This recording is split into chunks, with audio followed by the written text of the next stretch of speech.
What are you talking about? Dana. I'm talking about doing Garth at 70. Oh, to do Garth again? At 70, bitch. Why not, biatch? That's our first line of the podcast. At 70, bitch. No, I'm very young. Don't worry, fans.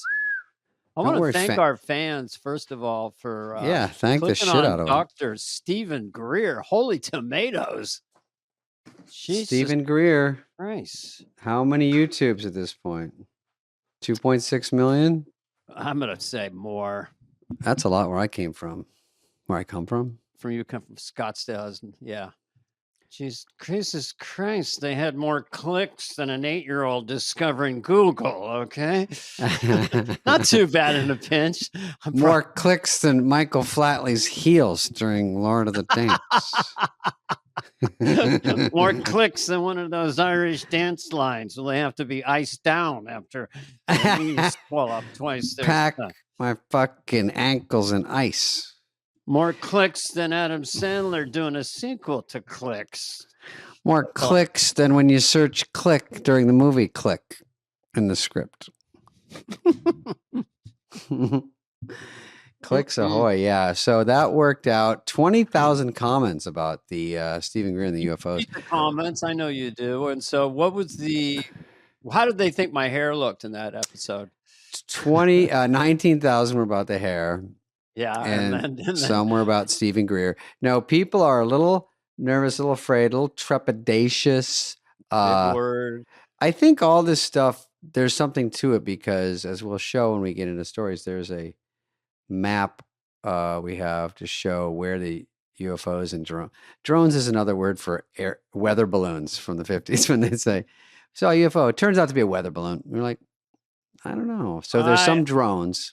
I was at the airport and I ended up next to a guy and he went on and on and on about these UFOs. And I said, would you stop droning on? Yeah. Not bad in a pinch. That's 2 for me. Bad. I'm up 2-0 with my clicks. And dude, the top of your head has got to be empty at this point. I got no notes. You got a whole list of jokes right in front of you. No, I don't. I know you don't. I made that up. No, I do. I have to say that it was very intriguing what he said. It was, he goes, there's little 10-minute chunks of answers with him, but he's got a lot of information in his head. So I think people sift through like we do. I understand that. That makes sense to me. Northrop Grumman, these places, a lot of these places have tons of money. No one's looking over here. They're building. So are these drones partially ours? Are they the bad guys? We've seen this one a lot I think it was in Interstellar, point A to point B, but if you fold the folded paper, what do you get? I was a little bit like. By the way, it doesn't make exact sense to me. Like, I get the idea of it, but see, it's all time. Like, I don't know. So you fold the universe like a napkin? What are you talking about? I mean, is the universe folded? I've never tried it, but yeah, I mean, it's like a folding chair at a picnic. No, you just grab it, fold it. That table won't see 12. Unfolded, it will. But I say we're here. No one knows how or why. There's stars out there. They seem like they're beckoning us. So I don't know. I go at it with a quizzical but not cynical open mind. David? I do agree that there's something beckoning I think my strong opinion is something weird is going on. It's my strong side I take. Well, look, here's the way I think of this. Okay. Yeah. Science agrees, if science is a thing, that Earth at one point was just an inert rock. It was just a rock. There were microbes. There's no water. That came from comets. Thousands of comets came and spilled the water. But basically, you have a rock. So if you want to understand the theory of evolution, you put a rock on your kitchen table. You come back 4 billion years later, Richard Nixon is sitting there. That's evolution. And that's it. Oh, my God. No one's said it so concisely. A rock turned into Beyonce, turned into Richard Nixon, turned into Elon Musk. A solid rock. They said, because we're so microscopic, that they said that they found water in the galaxy a trillion times more, a chunk of water, a trillion times more than we have in our oceans. I'm like, okay, guys, either we're throwing the word trillion around too much, but no one can check that. No one knows. Two scientists, I maybe. think trillion is probably an understatement. Any entity, any celestial object that has hydrogen and It's oxygen big. Yeah. could make water. That's why we want to get a hotel on the moon and a space thing, so we can go Yeah. up there, get the water from the hydrogen and oxygen, and get our ass to Mars. I'm But sick when of you this. go there the first time, you got to bring that shitty boxes of Kirkland water from Costco just to make sure you have some water up there before you find the wells and everything. Yeah, you have Right? to bring a lot of canteens. This is a Yeah. bit I used to do, which has become, I want people, our audience, to know that they can use it when trying to get advice from friends. Okay. So I did a bit about a spaceship in space. Houston, this is Apollo, whatever. There is a giant spider in front of our spacecraft. Do advise, please. Apollo, whatever. This is Houston. Our advice is to get away from the monster. I repeat, get away from the monster. So that's become a running thing with my brother and I, when there's relationship issues or whatever is going on in any Yeah. way in your life. Just remember this: get away from the monster. So Yeah. life is that simple. I think we finished our podcast. Right. I don't need Mission Control to tell me that. I know that. I'll Mission tell you, Control and Apollo, whatever. yeah, I like that bit. It's a little undercooked. It's like the place where they make the calls, then the space thing. Just trying to get to the advice is get away. Should I stay with this guy or this girl? And then you hear about him. My advice is to get away from the monster. I've run from some monsters. I will tell you, there's a lot of crazy weather. I don't know if this killer fog is real, the poison fog.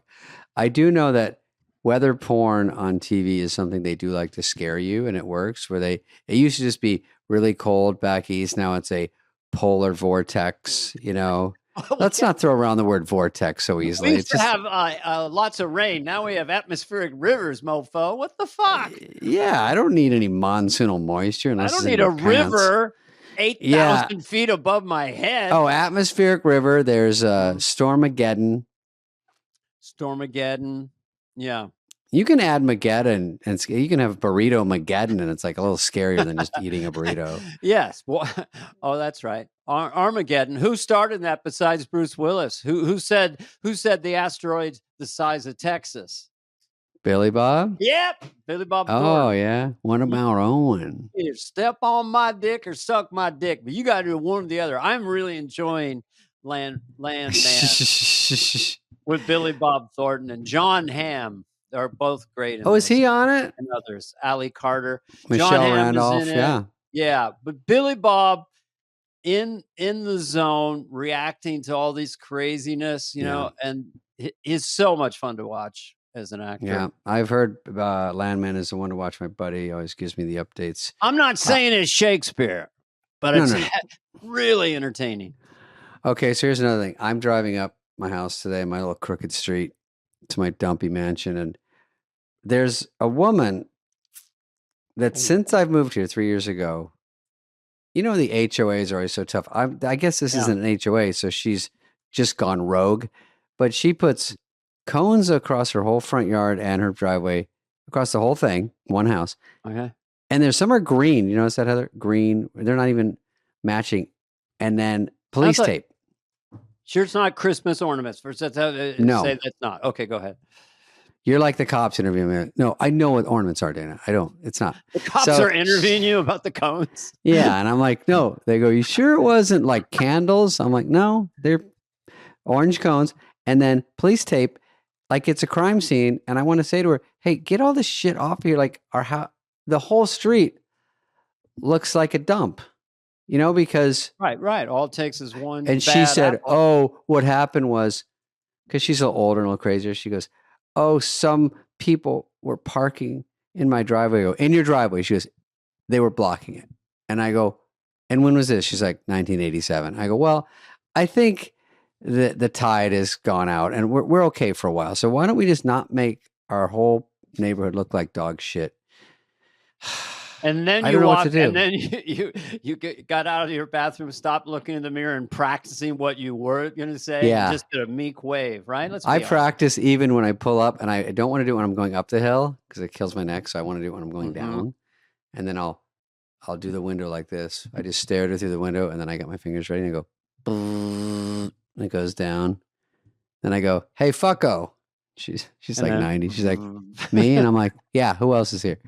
And then I continue that speech that I've practiced. All right, here's what we do. We park in front of her house.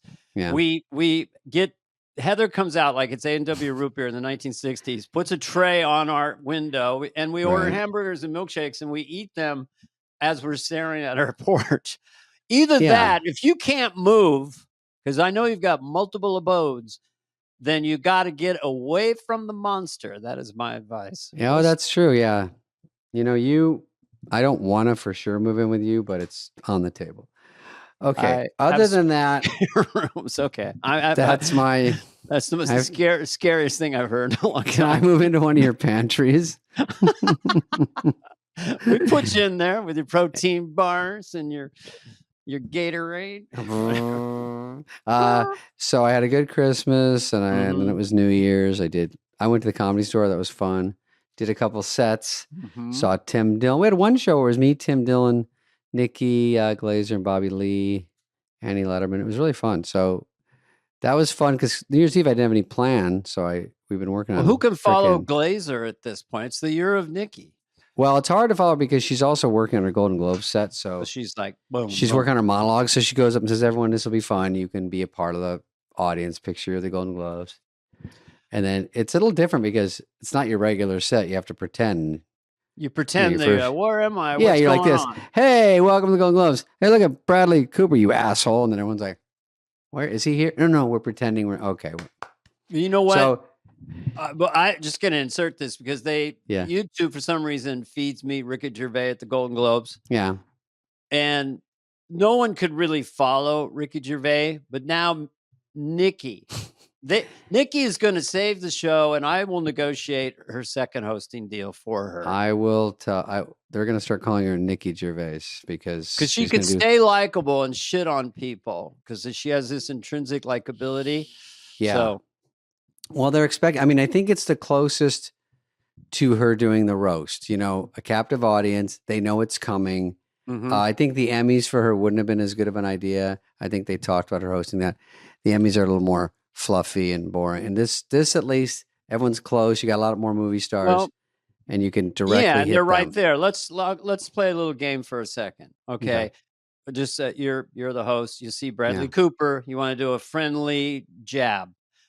Hi, hey, I'll do one. I'll do one if you don't want it. I'll go first. Go ahead. Bradley Cooper. Oh yeah, the maestro. We remember that. Didn't do that well. Guess it wasn't conducted properly. Sorry. Okay. That's all I got. Sorry, that was an ad lib, folks. Hey, Bradley. I was going to see the maestro, but I was sick that day. I was sick that year. It kind of came and went. Okay, let's see. Who else will be there? Hey, Jennifer Lopez. How are you? I hear you're dating Matt Damon. That's not to get back at Ben, is it? Look at our fictitious crowd work is bombing. I know. But that's why we do it here on the podcast when it's only us and our 275,000. The best crowd work is when you do the front row and like we've talked about, and no one can see in the back. So you go, look at this muscle man up front. He's like this. I'm going to pick up the table. And then everyone laughs. And then you look at him. He's some meek little nerd. I know. You just invent characters up front and they reverse engineer your jokes. Look at this dwarf. What's he doing up here? Look at Four Eyes, this dipshit. Other than that, I did see the set she's doing for the Golden Globes. Very good. She'll be great. It's going to be great. I'm excited to see that. Will Tom Brady be at the Golden Globe? Now, what if they just put him there so he can get shit on? She should plant him in there to be funny. It would be funny for him to have. She should tell the Golden Globes, act like you're the Tom Brady audience. I'm going to do Tom Brady jokes. All right, let's get to our hot stories. Yeah, I have. We have no guests. So you have a story? I'm sorry, we didn't. No, I have an observation. Yeah, that in Hollywood, and I know there's people working this week. But in Hollywood, you do the Christmas, you do the New Year's, and now there's these days that we're podcasting, and these are lost days. These days you can't really start a project or end a project. You never know what day is it. Is it Friday? Is it Sunday? What? Yeah, that's true. I'm completely disoriented. It just makes me really sad. Go Yeah, ahead. I know that the agents who don't like to work anyway, they are usually, first of all, if Christmas is on the 25th, usually they take off on the 9th. And No, then not kidding. It used to be like the 15th of December shut down. Now it's creeping up. The day after Thanksgiving, it's slim pickings. I mean, literally people go, we were pitching something and they go, and it was like the 1st of November, and they go, well, we'll try to get some dates in January. I go, to pitch it? And I go, well, it's November 1st. It's just Halloween. They go, well, you got Thanksgiving, and then no one really does anything until the new year. I go, so everyone's supposed to come back on the 6th. So I checked with someone. They go, yeah, we're going to sort of trickle back 6th, 7th, 8th. They're in villas. Trickle back? What? It's New Year's Eve. I can't remember it. And guys, they're in Hawaii or the Caribbean in a villa. It's not a high-rise hotel room. It's a villa with servants and a private boat and a private yacht. I mean, they work hard. They so they take a couple months around the middle of the. They take all year. It's really, and you go, oh, don't you have to bring your Dumbo kids back to school or anything? I mean, anything you have to do? They have someone else doing that. I'm sorry to break it to you, Dave. It's called a nanny, all right? They have the jet, and the little baby private jet takes the kids. Yeah. Junior wants a banana split. Crack to it. Make it, servant. Yeah. Junior. All right. What's your stories?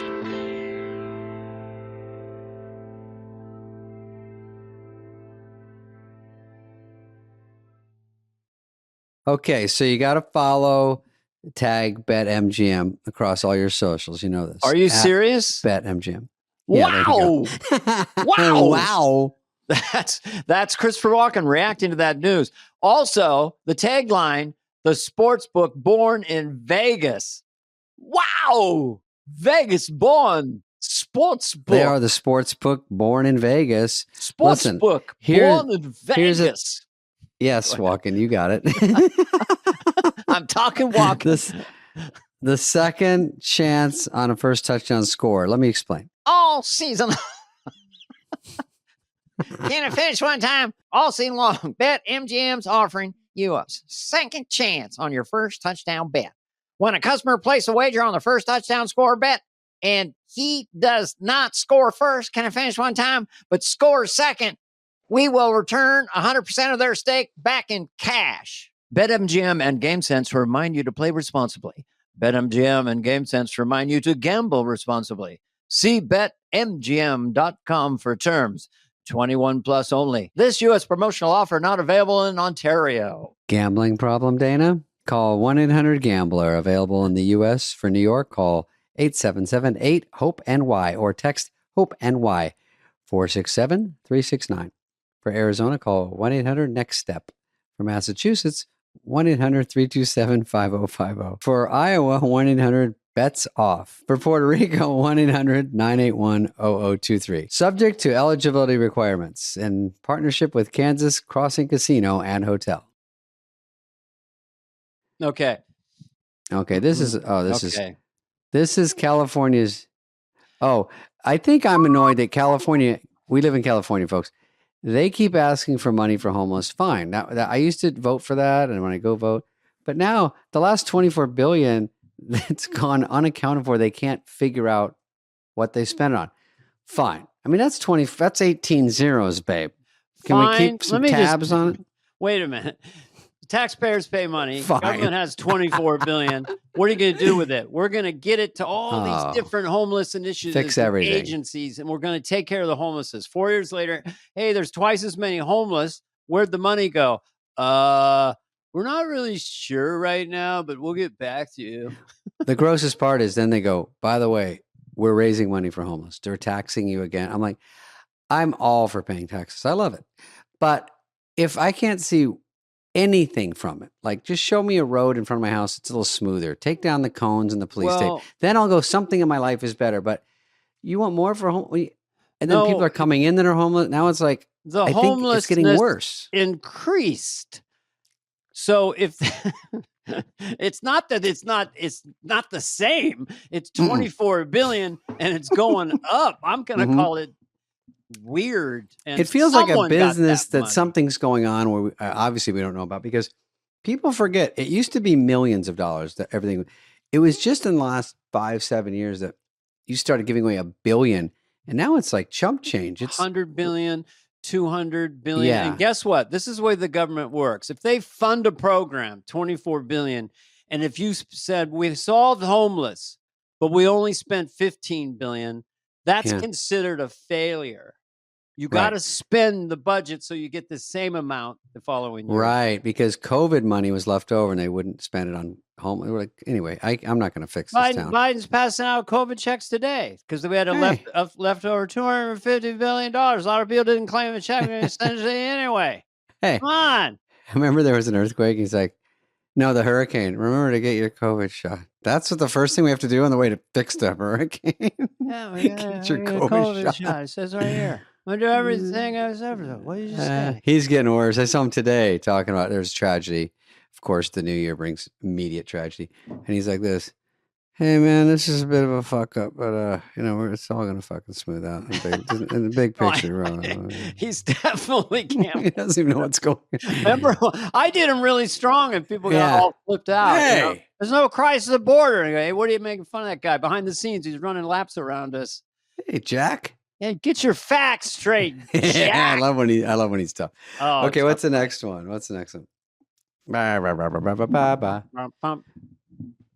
Kroger just rolled out surge pricing using facial recognition. Oh, okay. Play what this guy says. Okay. Just rolled out surge pricing using facial recognition technology.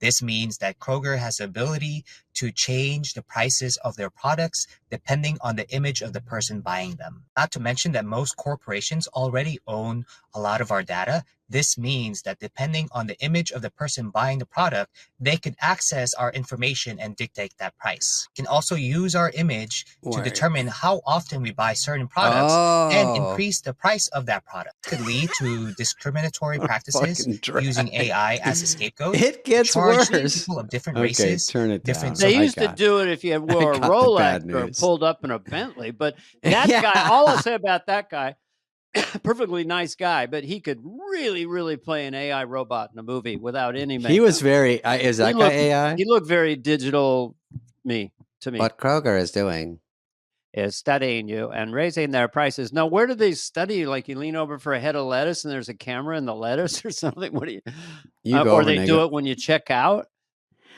What they do, they see me and they go, it goes, pss, pss, he orders lots of kumquats, raise the price on them. Because I need them. Like whatever I need, they inch up the price, I guess. Well, if they go to your lovely home and you say, we're going to trim your hedge. And then they look around and they see a few things, look at a couple things. And they go, that'll be $1 million. Oh, yeah. And then you go in the mirror and tell them off. You come out and you say, okay, guys. I told you I got in a car wreck. I was on Sunset. I tell you this already? And then I just tapped a guy in front of me. It was more like for fun. It was just funny. You get a lot of little and then, he got out and he goes, are you David Spade? I go, yeah. And he goes, oh. So he literally was like, I was like, well, listen, because he was pretty cool about it. He goes, I'm all right. And then we look and he goes, my car's all right. I go, yeah. And then I'm like, well, should we take pictures or something? He goes, yeah. So I'm like, selfie. I just wanted to like get a selfie and get out of there. But he goes, no, maybe of the car. So we did that. And then could you see any damage yourself? No, no, to mine was a little on the license plate, but to his nothing. Mm-hmm. And then I'm like, listen, let's get out of here. I mean, I guess we'll never know whose fault it is. Who's to say? Yeah. And he's like, well, you were behind me, so I guess it's yours. I'm like, sure. And then anyway, so don't hear from the guy for 2 weeks of Christmas. And then he's insurance contacted us and a lawyer. Really? Oh, because he's feeling a little sore? No, because he goes, his first question is, are you David Spade? So he tells someone that and they're like, oh, well, obviously you're going to sue him even though you're fine. He's like, oh, I mean, I guess. I don't love it. So is there a lawsuit or what? I mean, there's a lawyer involved now. I don't know what's going on precisely, but like that. I feel like it's Kroger price gouging with me with the same You know, vibe. it's just they're just doing it more sophisticated. People would gouge all the time, and you know, I knew someone who literally kept a neck brace in their closet, and if they ever got a fender bender or thought anything, or even kind of walked on an escalator improperly or something, they just lawyer up, and they've made a lot of money because people just want it to go away. They wouldn't say, "Give me $1 million," but they go, 50 grand, I'm gone. You know, pay them. That person was John Lovitz. Oh no. We gotta cut that out. No, he's coming back on. He's our favorite guest, the funniest and favorite. Okay, next story. What's on the hot off the presses from 3 weeks ago? Oh, this is funny. This is one of the football games. Okay, you know, they all run out at the start. This is like from a movie. Oh yeah. Yeah, here we go. What is this, the poison fog in Florida? Jesus. Look at they all wipe out and pile on each other. So they all wipe out because there's too much mist to make them look like they're goddesses, gods coming from the Viking mist. The freaking smoke guy was like this, ish, ish, ish. I'll get a raise. He should have done they weren't all at rehearsal, I'll tell you that. The college sports, you could never exaggerate. I played New Orleans. Well, I actually played near New Orleans, and the guy gave us the tour of the campus. It was all stadiums, baseball stadium, football, 100,000. That's 150,000 people fit in that stadium. That's bigger than any NFL stadium. We've sold out for Texas. 48 years in a row. I mean, it's kind of like it's a game, people. That's high school too out there in Texas and Friday Night Lights. South, great show. You know, this reminds me of one time when I was in SNL. I went to a strip club with Timmy Meadows. Sounds like a horrible story. Timmy Meadows. We just Tim went. Meadows. I like how I dragged Tim into the story, but we went. I made him go with me. I go, let's go. And there was a girl named Terry. I can't say her. Anyway, we saw her. We knew she was in Playboy, but she had made the leap into porn. It's not it is a big leap. It's just from, naked to porn, which is, especially back then. That's all done now. Only fools do that. It's all sex workers are great. She would have. OnlyFans is everything now. She had to go out there, listen, porn now is just on your phone, and the girl's like, I'll stay in my house. I wouldn't know. So Dennis Miller and I were trying to write a sketch about, like a porn star husband, because she had a little show she did because, she did like 2 shows a night. So she comes out and the guy's like, he's got like a little board. He's like this little smoke machine, a little puff of smoke comes out. She comes out. And then he's like this.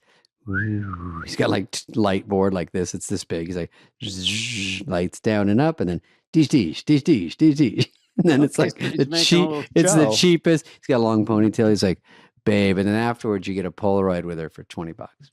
And he was like, I'll handle the money. I don't like the music choice. To me, the classic is like da da da da da da da da da da da da da da da.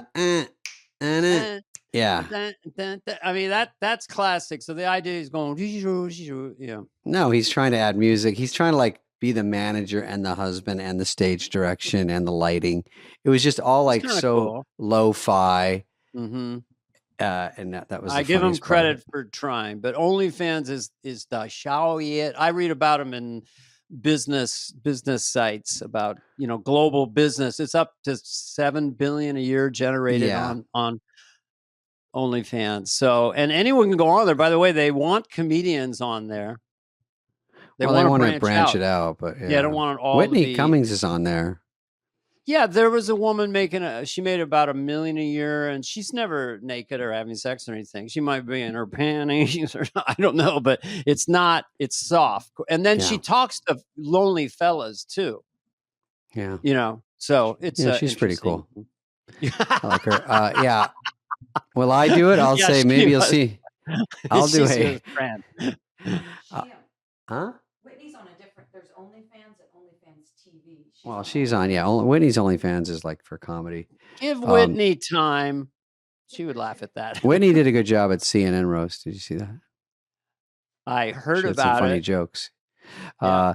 Also, If I do OnlyFans, I'll just do carnival food and I'll go click on this and you'll see my corn dog. And then they click for $28 and then they go, it's a real corn dog. I go, that's what I said. Christ's sakes, then you turn around and they see your Cinnabons, all right? How far is this metaphor going about the sexual proclivity of a man who's substituting Danish and circus snacks for their appendages? Proclivity. Okay? Hey. I know. I get smarter when I do, Dennis, if he's listening. Get a big turkey leg. My IQ gets bigger. By the way, I just want real quick, New Year's resolution for David Spade, just so we can do a viral thing. I know you got something locked and loaded. New Year's resolution, David Phineas Spade. What is mine? Yeah. You don't have to have one. I don't think I have any great ones. You know, your resolution is not to have a resolution. People go like that. Oh yeah. Yeah, I don't have any major ones. I'm just trying to use less than 22 hours a day on my phone. That's what my last report was. And I'm like, we got to pump them numbers up. My phone fucking beats me up every day. First of all, I had an Apple Watch. I lost it 10 years ago. Yeah. You almost close your circle. I'm not even clicking on anything. You could get there. You're behind actually.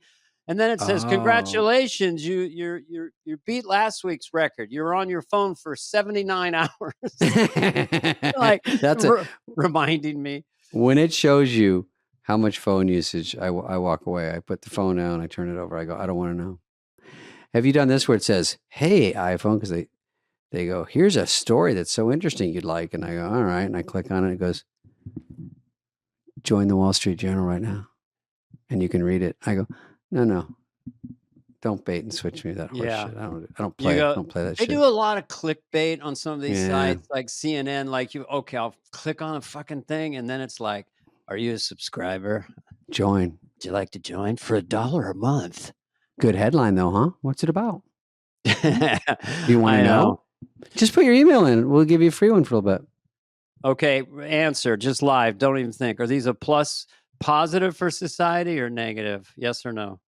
Plus? Phones? Plus for humanity or minus? Plus. Okay. I know where your bread's buttered.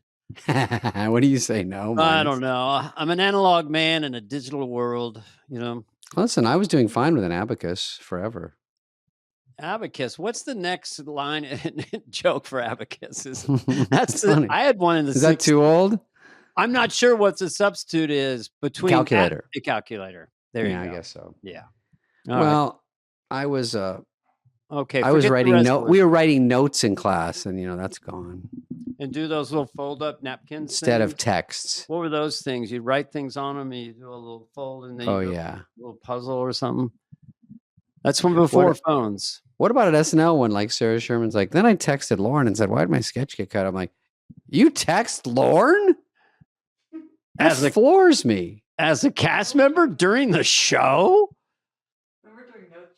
He said when he turned, I'll try. Oh, yeah. Lauren was giving notes when I did that Hunter Biden. And then we're all sitting there and Lauren's got a microphone now. And he's like, cold open. And he starts reading. And then he goes, Sarah, because she was like Matt Gaetz. Maybe you got to face you're not in the light enough. Can you face more toward the middle? And she goes, I'll try. I'm like,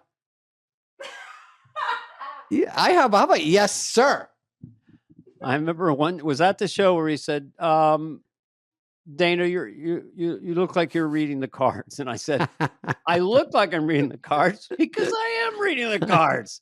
I go, can Wally give it to me so I can just hold it? Well, it's a lot of fucking dialogue. I was doing Biden's on SNL. Just, here we go. And then I'd fall down or something. All of a sudden, that thing was written last minute. They did an incredible job, but it was a lot of traffic. I was not used to it. But, I got used to it a little bit because they were moving the cards. Inside Baseball for the audience. There's a single shot of the church lady. They'd move the cards under there, and then they'd move them over there, and there was a little bit, where do I look at my single or do I look at the wide shot? And we needed more rehearsal to get that down. Sure. That ain't SNL. Of course. Because they go, Hunter Biden, right toward, they go, Hunter Biden, you deliver that one thing about Trump straight to camera. I go, all right. And then I did it. And after dress, they go, we're moving the camera and we'll tell you where it is. You'll figure it out. And I'm like, I wouldn't count on me figuring it out. Why don't you just tell me? And then while Matt Gaetz is on, while he's literally over there pointing and going like this, and I'm like, what does that mean? I'm on in 20 seconds. And then the guy goes, he says, it's changed now. You're looking at a different camera. I go, and what camera would that be? We're trying to look relaxed inside baseball. I'm trying to be the church lady interviewing Hunter Biden. We're trying to be relaxed, having a conversation. We're seeing like 9 cameras and 25 people nervously staring at us. Cue card guys waving cards and moving them around. Going the like audience this. behind them, wondering if they're going to laugh. They're looking at the monitor, look at us, look at the monitor. And the whole time, be relaxed, land your line, under rehearse. It's a fun job. All right, next story. Next story. Mm-hmm. Oh, yeah. Have you heard of leg surgery? Have you heard of leg? Turkey's where everything's happening. Everyone's getting hair transplants and leg surgery. So this is a guy who was me and the boys. Leg lengthening surgery. Leg lengthening. Yeah, I'm sorry. No, that's big. And they go to Turkey to do it, and it's very real. This is not a joke. So this says, excuse me. Me and the boys after we go to Turkey for leg lengthening surgery. This is an orthodontic surgeon. Okay, play the surgeon too. I want to hear what he says for a second. Me and the boys after going to Turkey to get leg lengthening surgery. Yeah, so this is a thing people Is this are doing now. fucking real? Look at that. No, they look. No, it they're doesn't wearing change the size of your arms, guys. No. Me and the boys. I mean, but this is real in a way because they do it. I think these are too big, but they can do about 3 or 4 inches. They cut your leg in half, and they insert metal things and then put it back together. It's like, just pretend you've been in an auto accident. Hey, well, how was that auto accident? Oh, I'm fine now. What I told people was, yeah, I just said I'm writing a script. I need to be quiet for the next couple months. Don't bother me. And then they go, where's the script? I go, what script is that? By the way, I'm 6'3". And they go, oh, in the script. I was Turkey. So it's ironically, it's in Turkey. Why is everything in Turkey? I don't know what is up with Turkey. They're messing going around on with with Syria. Turkey? Trump, they're very tough. Their leader, Erdogan, he's a tough cookie. He's a smart cookie. He's a sweet cookie. You can get a lot of cookies out of him. The new Trump. I'm working on the new Trump because he's not at the rally screaming. He's more quiet now. So there's going to be a new Trump that I'm going to. And he won, so he doesn't have to try as hard now. Yeah, he can be more conversational because all his dreams came true. Mm-hmm. Yeah. Well, listen, it's very good, and we're doing things, and we're gonna. That's the new one. I like that. We're gonna take care of a lot of people, and a lot of people are talking about it. You can see it and look at it. It's just like he's so happy that Don Jr.'s got a new chick. She just buzzed by Mar-a-Lago the other day. Don Jr. I know, and they sent the girlfriend woman. They sent her to Greece. We're sending her to Greece. To Greece she's going. She was dating Don Jr. They were going to get married, but we're sending her to Greece, and she's in Greece. She's going to stay in Greece and be our ambassador to Greece. Send her to Turkey. Get some longer legs. I'd rather go to Greece. Get on an island, Okay. Oh yeah, that doesn't sound like a bad deal. It's not exactly Alaska, so. Antarctica. Mm-hmm. All right, next one. Mm-hmm. We're doing great, Dana. We're doing great. I'm so proud of us. Okay, you read this one. Construction of luxury ski resort in the Ukraine starts in the middle of Russian invasion? I never know. What's going on with Ukraine? What is going on? That can't be real. Well, some of these things I see on Instagram, it's like Ukrainian nightclubs. Everyone's like, every girl's beautiful. And they're like, I'm like, what is going on? Well, maybe most of the war is this in the. Maybe it's on the outskirts or something. Not in the east, toward Russia. Maybe it's on the way west in the mountains. I don't want to say they're flush with cash, but they do have probably a little extra laying around because how can you spend that much money? I don't know. It's a problem to get it spent safely and accurately and legally. Yeah. I say one word, fishy. I'll leave it at that. Well, the weird part is, and I'm just reading this off my phone, but the people who are in charge of the California homeless 25 days happen to be the Committee to Free Ukraine. It was Ukrainian. The same accountants. Same accountants from Ukraine were working in California. Good night. Can we fire those accountants? I don't think they're nailing We're it. going to stop it. We're going to stop the war. Very fast. It's going to take 1 minute. I'm going to do it in less than I like when he goes, one phone call, war over. What's the phone call? No. No, we're dealing with tough cookies. These are tough. More cookies. These cookies are tough, and you gotta hand it to him. He's a tough cookie. He's a smart cookie. But I'm telling you what, we got cookies too. He asked me. He said, "Do you accept cookies?" I knew that. Let me ask you and our fans a question, please. 100 times a day, they say, "Can we have your location or not?" Is that true? That's what mine is. Yeah, can we have your location? Allow it or not allow it? Why do they want it so bad? First of all, they know where it is. Uber comes to get me. Everyone knows. Then I go, hey, how far is it from, I said the other day, like Syracuse to Naples, Florida? And they go, you'll have to give me your location. I go, you don't need it. How many miles is it? No, give us your location. Just go to settings. It's so easy. I go, it doesn't matter. What's the temperature there? Well, give us your location. We'll tell you what it is over there. I go, fucking Siri and I go at it. Guess what's the latest is? Because I was somewhere I was looking for movie theaters. We'd like to have your precise location. I'm sorry, what? Like which part of the house are you in? Yeah, precise location is the latest one. But when I say you're not allowed to have my location, then the Wi-Fi sucks and I can't. The stuff goes shitty. Then I go allow it, and I notice it's better. They get what they want. But you want to make your life easy? Just say yes to everything in your life. Say allow if you want to have good Wi-Fi in your life. If you want to be a smart cookie, a good cookie, any kind of cookie. Yeah, I'm telling you, Suri's been a real twat. I hate to use that kind of language. All right, what's the next one? Seriously? Siri has been.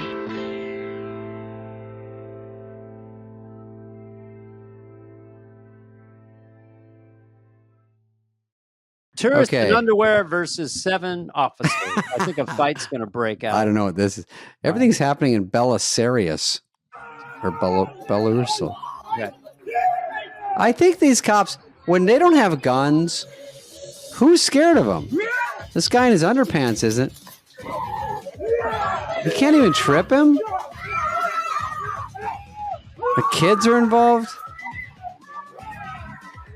Look at this little kid in his shorts. What's he going to do? Look at this little girl.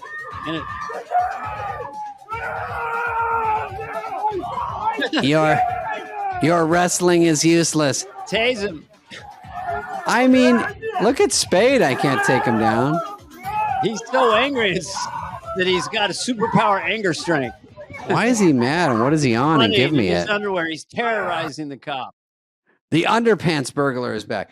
Listen, you got to see that. Click on that if you will. If you're listening to this in your car. A man. It sounds worse than it is. In his underpants, he's kind of a heavy-set bald man. Is terrorizing dozens of people as police officers don't know what to do. He's really doing nothing. He's not shooting up the place. He's just screaming, and running around screaming. And there's kids. I would be too. I'd be like, hey, dude, beat it. Like, don't scream around kids, dipshit. To me, that's just another Saturday when I was a kid. Another Saturday in Belisarius. What's it called? In Belisarius tonight, Gerald Ford. What's it called, Heather? Belarus, people, look at you. Belarus, can you do the fandango? Belarus, could you do the fandango? Thunderbolts and lightning. What movie is that from? Wayne's World. Did you hurt your neck in that? Little sore. You know, we had Penelope, and Chris and I did it in a scene, and I think Black Sheep, and she goes, shake your head more. I go, I can't. It's too painful because Chris has like no bones in his head. He's like this. He was like Gumby. Yeah, he could just. I'm like, I can't. Just no one's looking at me. Hours stay of this. Chris. You were really doing the same thing. Dun dun dun dun dun. We were doing it not different music. Wasn't exact ripped off, but it was like just some hard metal or something. But it kills your neck. I would never do it today. Never. you just get in a way where you fake it. Like there's this heavy metal band, German, Rammstein, and the lead singer, he's this hulking German guy.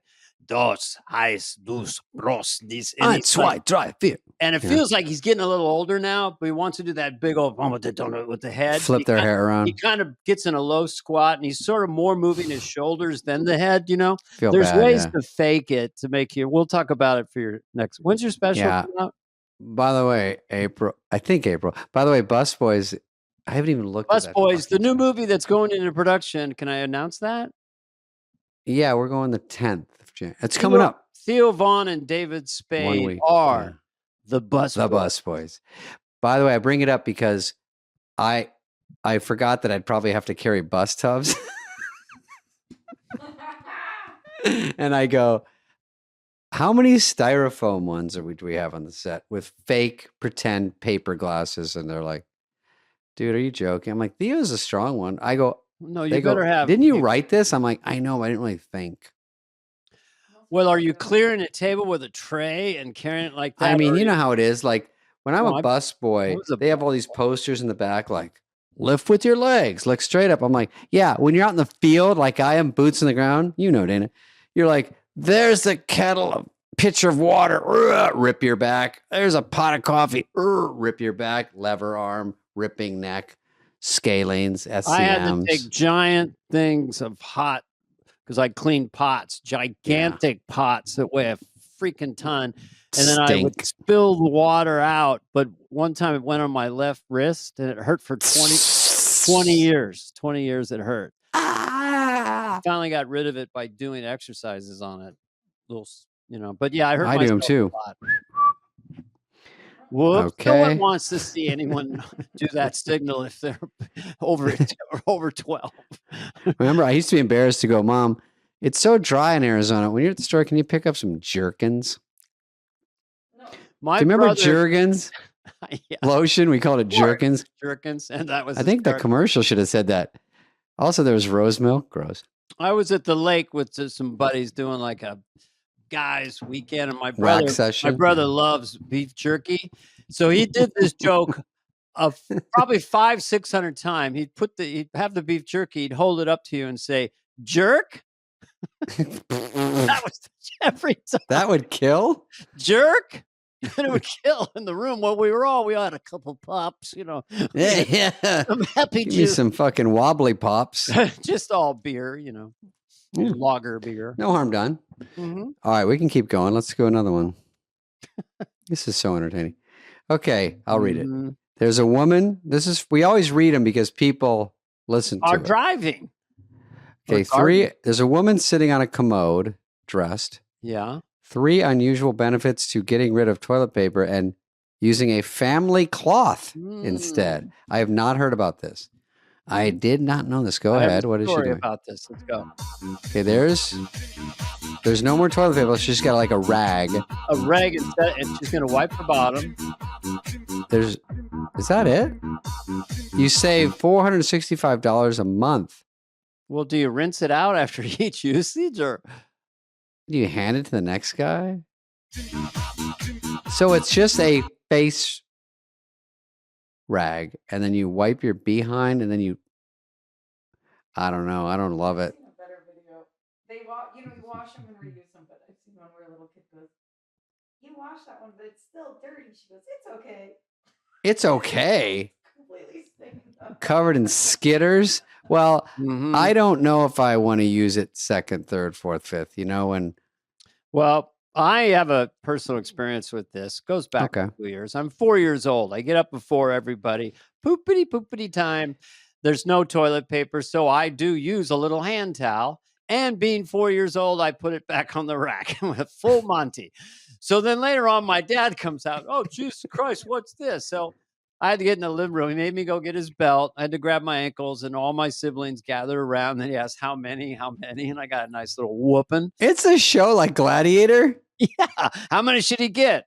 Yeah. Everyone's like 1,000, 1,000,000. He's like, keep it within reason. My other poo. Do you want to hear my other poo story? It's 30 seconds. Well, I do know I had to pick the belt once when my dad showed up once a year to give me a spanking. Did he snap it? Go get the belt. I'm like, And then I got a drink. I go, you want a belt of whiskey? And he's like, nice try. And I'm like, No, later on, I'll go back there for 10 minutes. I couldn't find it, dude. He forgot. What did I need it for? Oh, yeah, that's great. Okay, what's your other poop story? Hurry. Story. My dad did not like to stop. So when we're driving in the station wagon in Montana, once you get going, you just keep going. I got to go. Oh, Jesus Christ, you can go and win a mucka. And again, I'm 3 or 4, poo my pants, get to the Uncle Jack's house. He goes, hey, something smells coming out of the car. I go in the bathroom, take down my drawers, and I see the whole situation. The only way to get clear is to get the underwear and get rid of them. You can't flush them, can't put them in the thing. So what I did was I crumpled up the soiled underwear and I climbed. There was a window that I climbed out of, went in the backyard, dug a hole with my hands, and buried the underwear. Your underpants? I buried my underpants. Now, your words, not mine. You took off your soiled drawers, climbed out a window, and buried your underpanties. Is that your testimony? What grew? A poop tree? No, 10 years later, they sold the house and some people were about to buy it, but then they went over there and they were kind of decayed and archaic, like a fossil thing. And dude, this is the grossest fucking. I'm sorry, I've really turned. No, I don't care. I like it. Pop quiz. Best movie of 2024. For real? Look at this. We'll get myself. I like your thumbs up. Oh, look at that. Yeah, is Heather doing that?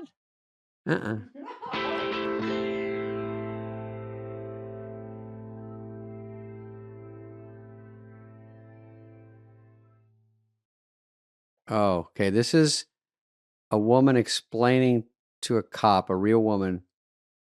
She wants money for something. I can't remember. Go ahead. Let me see. I gave her a 20 and she didn't give me nothing. Why did she owe you $20? $20 bill. I gave her a $20 bill. For what? For anything. I don't care. Whatever it's for, but she can give me my money back if she ain't going to do nothing with it. Okay, were you planning to buy some drugs or something? Was. What kind of drugs were you wanting to buy? Rock. Yes, I was. You gave her $20 back. I gave her $20. She gave me some plaster. And now you want your $20 back because she didn't supply you with crack cocaine. Well, if she shouldn't give me nothing, no plaster or nothing, she should have said no. What's going on? She came around here a while ago. It used to be some people live right over there that used to sell. Yeah. We were sitting out here on the porch in some chairs. So she said, y'all have anything to buy? I said, no, baby, we don't have nothing to sell. So she left one around the corner. Mm-hmm. Then she come back 10 minutes later, holler, give me my money back up. No, you ain't bought nothing from here. Don't disrespect my child. This is my child. Mm-hmm. I don't sell crack. I'm a prostitute. I gave her. Oh, my goodness. Lord have mercy. This is the real world out there. I like that people call the cops. Why do you want the cops involved in that? I don't know. I'm processing the whole thing. This is where some of the 20 billion would get just to help rebuild that neighborhood and create jobs. Yeah, let's rebuild it. Yeah, rebuild it. I mean, those are, and give them some decent wage jobs, Listen, in every city's got some tough neighborhoods that are. I mean, I always think of you like great comedian and all that, but if it didn't happen, if you didn't figure out that was your calling, I always thought you would have been a greeter at Best Buy. Male prostitute? No, at Best Buy. Oh, a greeter? At Best Buy, you would sit up and I would probably be pretty good. Hey, welcome to Best Buy. Can I, you would have been just great at that. Relax. Is that the one where I have a blue shirt? You'd have some kind of shirt or maybe red or some kind of. Is Best Buy a blue shirt? I think so. Blue and yellow. I could do. Yeah, I like yellow that. are the colors. I would like that. I would do that. If I didn't do this, I always feel for people because I don't know. I have absolutely no skills, none. Well, I always thought, because I majored in broadcasting, communication arts, what a goofy degree. A lot of people do. Well, maybe I could be an AM or an FM DJ. A radio announcer. A DJ. Yeah, that's good. In a small, like in Santa Rosa or Fresno. This is the Dane Rock. I used to do this joke where let's see, what was it? It's like, it's 2:19 in the city, 2:24 on the Dane Rock. So the Dane Rock always had a slightly different time. Why is the Dane Rock ahead of time? I don't know. It's 12:28 in the city, 12:47 on the Dane Rock. That was the fucking joke. Dane Rock. It's just so happening or something. It was just Dana. Dana has a FM, called the Dane Rock. Yours would have been, it's Spudley time in Spudville. I'm your host, David Spader. No, I think I came up with a rap name. Here's my rap name. Pump Fake. Mm-hmm. You okay with that? I'm thinking. Or are you in a about it. jealous rage because it's so good? I am a little jealous. I would be. Yeah, that's a good one. I'm gonna find. I I would had two. be. Let's see. No, I can't. Hey, think. don't I worry, have one. Heather will help you kill time by sneezing 1,000 more times. I have one. Okay, you can be push fight. I I'll would be pump no fake. concealed weapons. That's your whole name? That'd be my name, rapper. And now a new song from No Concealed Weapons. NCW. NCW. That's not bad. Because I won't keep my caps in my cap in my ass. I say, where go you go and you don't want to be last? I say, gotta have a blast. Say it won't last. Get up in your face and I'll tell you what's gonna happen. Go. You're a regular Machine Gun Scarecrow. No, he's good. Good, very snappy tune. You got a toe tapper. Mm-hmm. All right, one more story. I got a million things to do, Dan. Mm-hmm. Take it. I don't know if we end with this. This is a fun Christmas story. Indonesia's old Christmas tradition of kidnapping the naughty kids. Look at this. I like Christmas music. There's uncles grabbing kids and stuffing them in. Would this not scare you, Dana? But right at the end, he says, okay, you're going to be good? So you're going to be good. Okay. All right. It's a fun lesson for all. No. Too harsh? When adults do shit to little people, they forget how traumatizing it is. Oh, yeah. So the only thing that would make up for that is other bigger guys come in, take the big guy, put him in a big bag. Yeah. Then he promised. You like the music, though. It's fun music during that. How about the videos of stupid parents inviting the Grinch over at night on Christmas Eve and the kids go fucking bazooties? They cannot. It's too terrifying. Oh, yeah. No, that's a terrifying. Did they see the movie of Jim Carrey? I mean, they do what they do with TikTok. And they're like, here's my kid. I got some clicks. Did you have a Santa? We had a neighbor, Bruce Stewart was his name. He owned a music store. And he came over dressed as Santa. Here's your local one on the street? No, we only have just next door neighbor coming over to our house. We had 5 kids, maybe some friends there. And I'm like 2.5. And I'm thinking to myself, you're not Santa. That's Bruce I know. Stewart. My Santa at the mall used to flirt with me every year. And every time I'd sit there, he'd be like, "You been working out?" I go, I'm 6. No. Did you remember the moment when you stop believing in Santa Claus? Or did you ever? It's too horrible. No. Because I had to go home. It's always a kid at school wanting to ruin it for everyone. And I can't stand it. It's the last of your innocence is believing in Santa. I don't remember believing, but I must. Oh, you never did? I don't remember, but I might have at 2. When do you go back to? I go back to 3, maybe. First memory, 3. Oh, first memory is like 3 or 4, yeah. Mm-hmm. I think it's more like 4. You're a little slow. Your mom told me. 5. You were in the slow group for reading. Well, I was in 4 years in Michigan from 0 to 4, and all I remember is 2 memories, one in snow and one my mom out front. Maybe I was blanking it out. 0 to 4. I always wondered, how did people reminisce in the year 2? Hey, when were we at the lake? I don't know. It might have been early 1. I don't remember. I think they say a caveman right now is like, 7 is going to be my year. That's the new year, is 7. And why did they always have Native Americans? Is it true they always said, instead of their age, they go, I've seen many winters. I mean, can't they just put a notch in a tree? I thought it was so patronizing. I see this many winters. They go, I was dating this girl, but let's just say she's seen a couple of winters. You know what I mean? She's getting up there. That's how they were rude back then. Yeah. I think they had it better off than us. All right, Dana, we really nailed it right at an hour, and then we'll have 45 minutes of commercials, so it should work out. We're going to make the commercials extra fun, so stay tuned. I think they're scattered throughout our nonsense. Yeah. Remember to smash that subscribe button. Yeah, smash the fucking shit Remember, out of it's it. free entertainment. You can always fast forward. Dane and I are busting our humps over here. We're just trying to lighten your day. Just lighten your day a little bit. We may change up our style soon. We're going to see what happens in 2024. Yeah. Might get a little more controversial. All right. I'll leave you with a flex. All right. Thanks for coming, everyone. Thanks for being on my show, David. Yeah, thanks for having me. David Spade's been my guest. Okay, bye.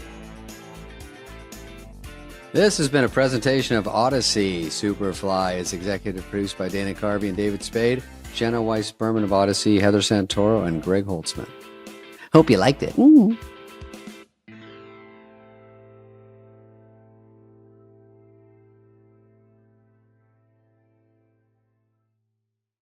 Griffin Dunn is our guest today. He's been part of Americana for many, many decades. Actually, his first giant movie was An American Werewolf in London. That is a classic horror film. Such a cool movie. Yeah. And he did a lot of great movies. He's out with a memoir now. His father, Dominic Dunn, famously would cover the OJ trial. He's had quite a journey in life. He'll talk about his deep, deep childhood friendship going into adulthood with Carrie Fisher. And we'll go over how he writes and creativity and just life as a celebrity. And he's a jack of all trades. He writes, produces, produces. I feel like I'm reading that. Writes, produces, directs, and acts. So, and he's a delightful person, just incredibly real, super likable. Light on his feet, a lot of fun. I got turned on him when I saw After Hours. I'd seen American Werewolf also, but After Hours was such a cool movie by, what is it, Scorsese? Marty Scorsese. Yeah, it's kind Marty. Of a so classic. That's a big deal. So I think you're going to have a good time with him. We did. Here he is, Griffin Dunn.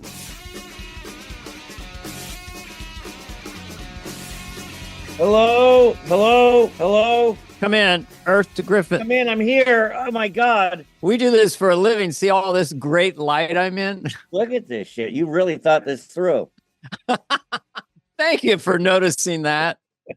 Well, look at me. I'm told this isn't being filmed, so I got the hair thing going on. Oh no, we don't. I don't like it when you agree to go on a podcast and go, we're gonna do a little shooting. Actually, I'm taking my hat off too. If you're brave enough to look like that, I'm gonna take my hat off. Okay. So. Your energy and vibe reminds me of David Duchovny. Really? Already? Yes, because there's something about. Oh, I'm also a seance. I'm a medium, but also just looking at all your stuff. I don't know. You guys are both sort of smart, but you don't wear it on your sleeve. Well, thank you for that, because he's a fairly recent friend. I don't know if you noticed, he gave a beautiful blurb for me on the book. Oh, he was one of my very earliest readers, because alert. He's an incredible. If he was never an actor. Yeah. He would have been a great novelist independently of that. His novels are so good. Really? Yeah, like a seriously good writer. He didn't need this acting shit at all. Well, acting kind of sucks, doesn't it? He's got more energy, Dana. This guy, Griffin, has more energy than Duchovny. I feel. I don't know. I'm trying to think of a trifecta, because I always think of the Texas trifecta: McConaughey, Woody, and Owen Wilson. So if there's a third part to this, but acting sucks. We know that. We had John Corbett on the podcast, Sex and the City guy. And at the end, he just goes, and he's an incredibly nice guy. It's very, very interesting, funny. But he said, I made the wrong career choice because I hate being told what to do. Yeah. But you direct too, though. So I do. But just going back to one more of Doppelganger. We like to go everywhere. Yeah. Is the one that every time I look at this guy, I go, he's not doing me, but I'm doing him, or he's doing me. But I feel in the same thing as Steve Carell. I was thinking that before you I said feel it. it every time. And you know, I stopped acting for a while. Then we'll get back to how shitty it is.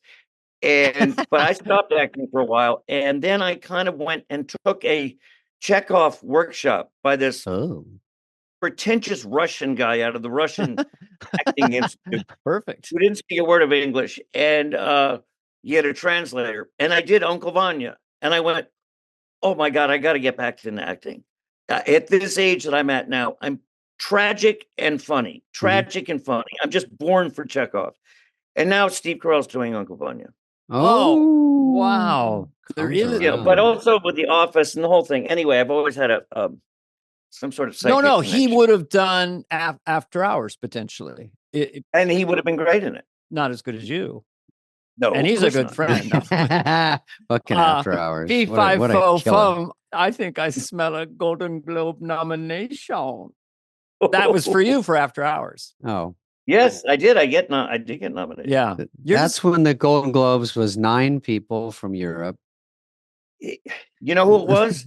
It was like it was after the Pia Zadora thing. It was a where they gave her an award. For winning. And it was clearly kind of bought by Menachem Golub. So when I went, it was so unhip. And my fellow nominees were like Jack Nicholson and one incredible person after another. And no one showed except me and Jeff Daniels was at another table. And we're the only nominees in our category. We're going, what the hell are we doing here? And I was at a table with just Warner Brothers secretaries who they were given, and they're so thrilled to be at the Golden Globes. Right. And, but it was considered a really tacky thing. And when they were announcing the nominees, the camera guy, you know, they stick the camera so you see your face filled with anticipation, hoping you'll get it, or pretending you don't care. The cameraman, I'm looking at the monitor while they're doing it. The cameraman is filming a guy who looks kind of like me. Says Griffin Dunn. And the guy is so excited to be on camera. He starts waving, going, hi, like, hi, Mom. And the cameraman was right next to me, and I just gave him a little kick. And if you watch it, you can see it on YouTube.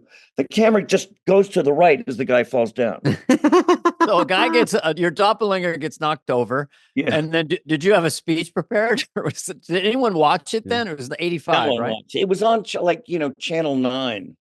Yeah. Yeah. It was on out of Tubi. Winnemucca. Channel 9 in Winnemucca. I think Pia Zadora, I've only heard in Dennis Miller references. That's about it. But she did have that whole hubbub. Well, you know, she's actually a very sweet person. I met her, but you know, when she also on Broadway, Feel bad. They had when she was on Broadway, which was also kind of a paid for production a bit, you know, but I love it. On opening night, it was going so horribly. She was playing Anne Frank in Diary of Anne Frank. And at the very end, when the Nazis break into the apartment, someone yells from the audience, "She's in the attic." And the whole place falls apart. Oh, I have a hot take for Griffin on theater. This is a news story just after this weekend, and I know he has a lot of thoughts. So, Heather's gonna laugh. The Lion King on Broadway, Dana. Yes. You've heard of this play. It's a play, Griffin. It's a musical, we call it. I vaguely heard of it. Nathan Lane voiced in the movie. They have the auditions for, what's the person? Simba. After all the singers come in, all the kids and all the super talents in town, who gets the part? Kim Kardashian's daughter. Is she our Pia Zadora? She's Simba? Yeah, she is 10 years old, maybe. She played it, she sang it, and it was all the other Broadway? She got a standing ovation. Hollywood Bowl this weekend, I guess. Wow. And there was a little bit of a hubbub going, wait, I don't remember her at the auditions. And everyone's like, well, my attitude toward that is no one ever asked to be born from a wealthy family, or no one ever asked to have a famous dad. So I'm instantly rooting for her. And I'm hoping that she was great, because she didn't ask for this. She's just a kid and she's Mm, 10 and she's in the no one's Kardashian- going after the kid. It's more like the situation where is casting that people? detrimental for the kid to cut her in front of Oh, the is line? it sort of child abuse? I'm going to go to don't know if it's Griffin. that here. far. I'm going to go to Griffin. I'm treating this more like I'm David Susskind. Yeah. Let's Yeah. go to, it's only got to be a certain age. Go for around that. robin. Yeah, we go I'm around. going to Yeah. Griffin to weigh in, who, if for our listeners don't know, grew up in a very asymmetrical household with massive Hollywood parties and celebrity and all that. So you might have something to say. Yeah. Mr. Dunn, if you will. I guess, if you don't mind calling me that. I actually, this whole, we're constantly inventing new words to degrade people. And the latest one is Nepo babies. Yeah. And my feeling about that is I don't think it should be an automatic thing. But if we denied, people who were just because they were related to someone, I mean, we wouldn't have Robert Downey Jr. We wouldn't have the Bridges. We'd lose out in so many. Michael Douglas. Michael Douglas. Yeah. It only gets you so far. It gets you maybe in the room. And and it's also a brutal business. When I decided to become an actor, I was in my late teens, and my father, who had been a successful film producer or a successful television producer, a moderately successful film producer, but then had sort of imploded in his life by the time I entered. And I watched the business, the powerful agents in the studios cut him dead. So he really couldn't, as much as he wanted to help me. He didn't. He couldn't. It was more detrimental at that point, almost. Well, wait a minute. You're saying Hollywood agents and managers, when the money dried up, were not still loyal friends? Is this what you're suggesting? Don't say that. It's shocking, but they did not. They did not stick by him. They did not lend him money. They did not offer him lots of opportunities. Was it only because he was doing less as careers go? All of ours, it slows down at a certain point, so they just kind of faded out. Yeah, he sort of he didn't do anything wrong. Actually, he was like he got sober years later, but he was really funny, and but when he would get high or stoned or something, he'd be really funny, but he might say something that would be really scandalous, that would find himself in a gossip column, and then get in trouble and be pulled off a movie. That happened.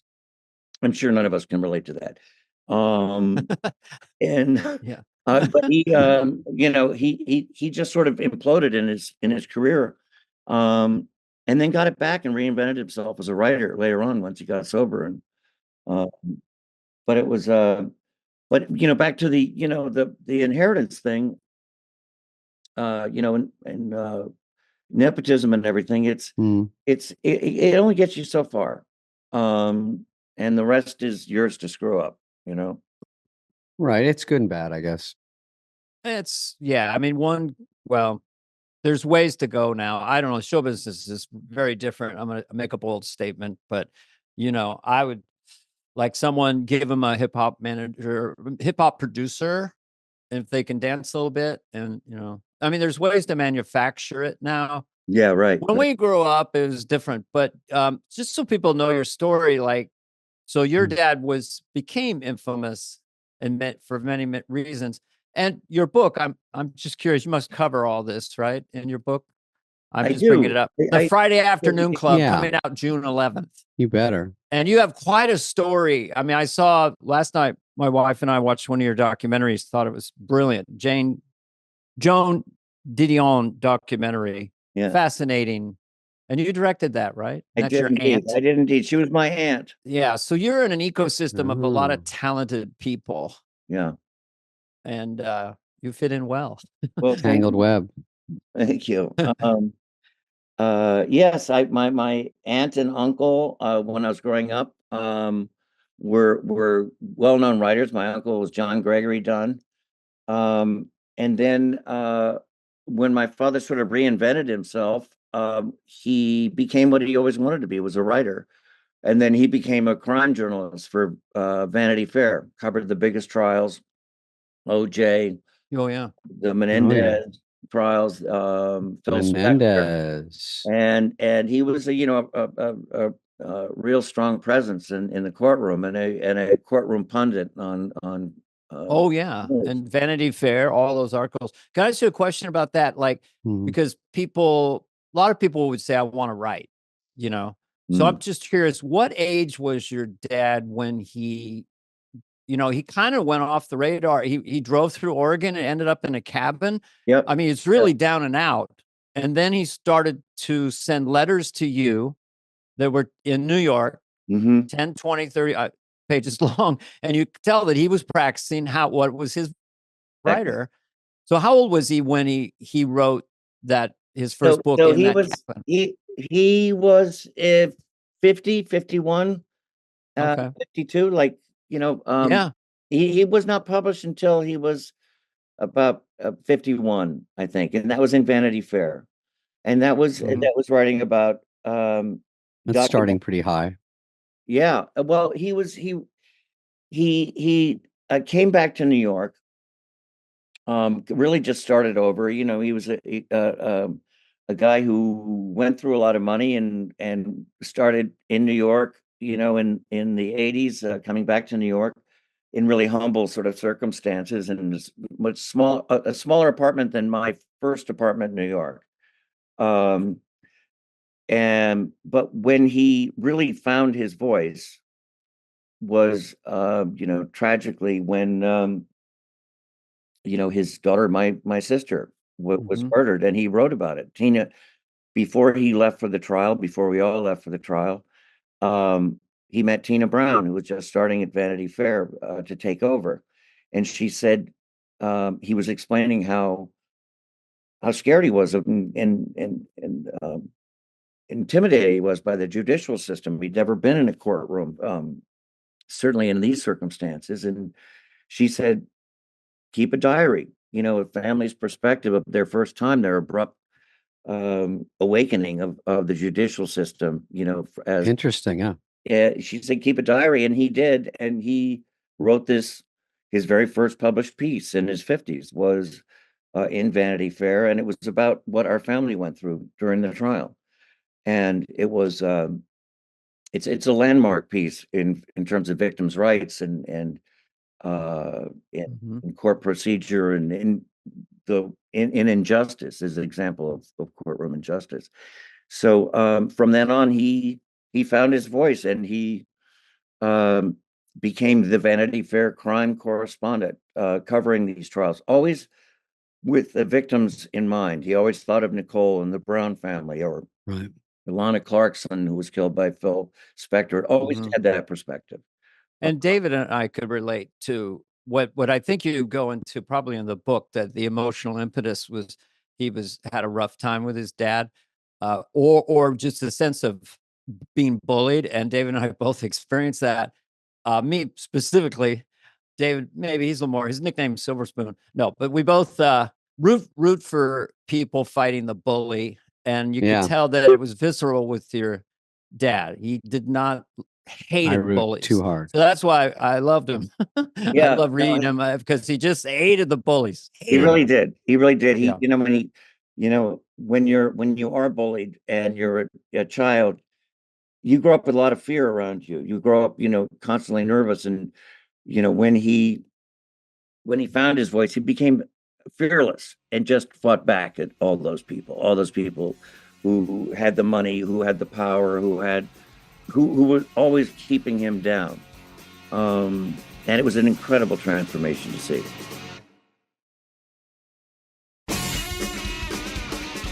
What a story. What happened to your sister, and how your dad kept the diary, and how as a family being there. And that is beyond anything I could imagine. Because courtrooms, I've been in them, they're weird.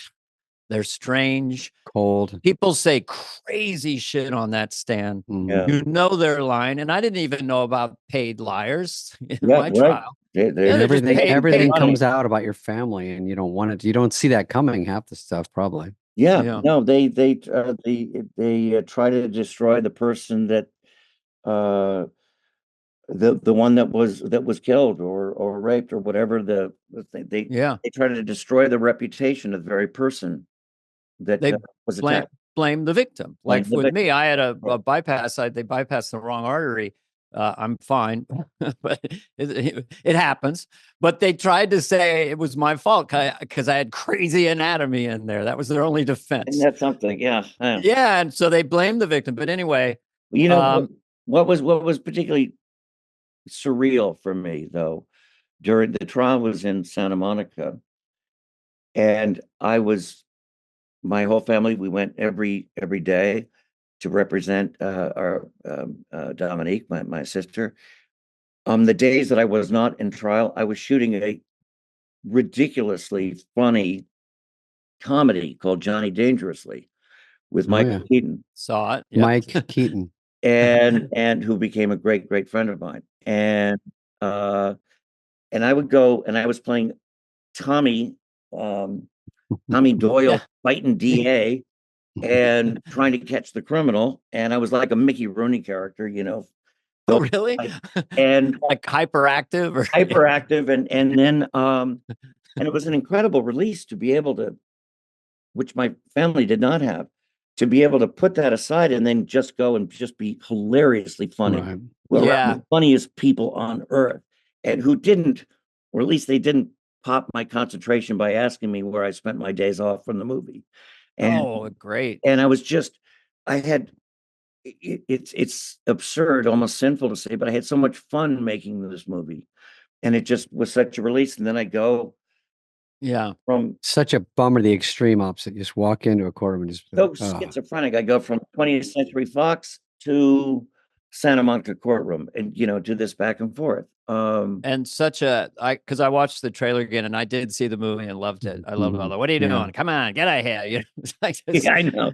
It was really balls out silly. It was really really funny, almost like Airplane or something. Yeah. So I totally relate to, compartmentalization just sort of happens intuitively. You get up on in the movie. You could be kind of sad in the trailer and say you get out there and then you see Joe Piscopo or Michael Keaton, there's your lines and you're doing ridiculous stuff. I mean, that is the dichotomy of those two things is hysterical. And bizarre. Yeah. And I was very, very grateful and very lucky to have had that, Michael Keaton is a blast too. He's super cool. The greatest. And he's probably, he was where you are.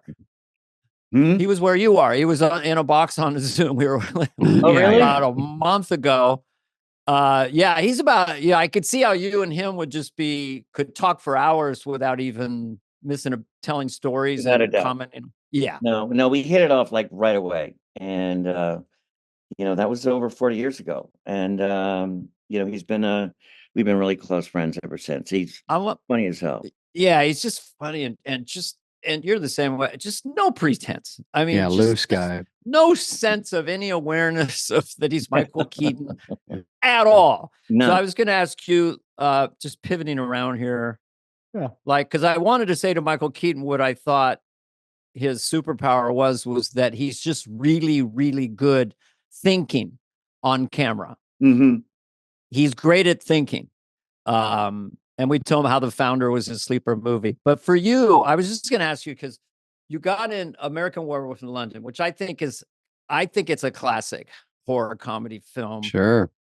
And you're in massive prosthetics. Was that the first time? Because I love looking in the mirror and it doesn't look like me. But was that your first time? That really was. That was Baptized by Fire. Rick Baker. The genius Rick Baker. He, when I never read for the movie. I'd never done in a movie, started in a movie, maybe a small part here and there. But Landis didn't even, the director, John Landis, didn't even audition me. We talked for about 10 minutes. I'd done nothing. And he gave all he asked. Wow. Landis, who was probably he was huge at that point. He was the Animal House, the number one movie. Oh my God. So he talked to you in what way? Like he came to his office or? Well, if you know Landis, he did all the talking. I don't remember saying a thing. And, and all he did was ask me, "Are you claustrophobic?" I said, No, I would have said yes. I would have said no, even if it was yes. And, so I figured it was a guy trapped in an elevator. He wouldn't tell me what the movie was about. Then he gives me the part and he says, "You're going to Los Angeles for makeup." Oh, I read the script, thought it was amazing. Mm-hmm. He sent a guy to my apartment, made him stand in the hallway and made me hand the script back. And 9 hours later. Yeah, no, yeah, I'm a slow reader. And had to wake the guy up. And but anyway, I went to LA and then for a makeup test, and they put my head in plaster with two terrifying straws. And that's what he meant about the claustrophobia. Yeah. It is terrifying. And you don't I failed that one. and your entire life depends on these two straws. And I know. That's the scary part. Did you give a signal, or you just were? They didn't how were you? Go, give me a safe sign. I think they left the room and had lunch.